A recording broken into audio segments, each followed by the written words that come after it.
Hello, my name's Ben, and I'm working on an FPS Roguelike game. The game will be set in the sci-fi world where you're a robot and you'll fight off waves of enemies in each arena. After you've completed an arena, you get to choose an implant, which is basically just an upgrade. But be careful, there's a limited amount of time in each arena before you run out of power and die. The game will also have elements from arena shooter games, such as fast-paced movement. I'm making this game in the Unity game engine, and although I have already been using Unity for 3 years, I have little experience in making 3D games, and I haven't really done much 3D modelling before, so it will be a bit of a challenge, but I've decided to document my learning process in these videos.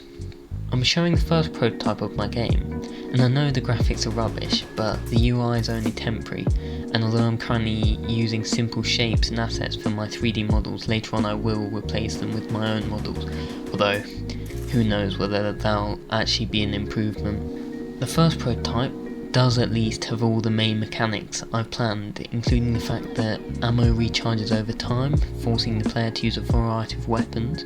As mentioned before, there is also a time limit, forcing the player to aggressively seek out enemies, instead of just standing still. At the moment I have 2 enemies, a green cube and a blue cube.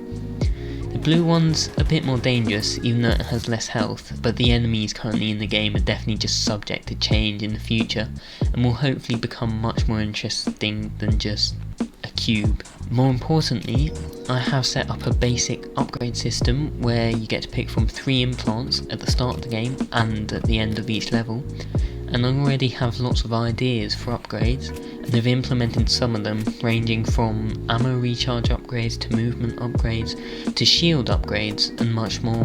I'd like to thank Colander for his videos on his FPS controller, as it saved me a lot of time implementing stuff like wall running and climbing. Also, I would have struggled to figure out how to use inverse kinematics. I'll keep uploading devlogs as I make progress, but that's all for this devlog. Thanks for watching, and goodbye.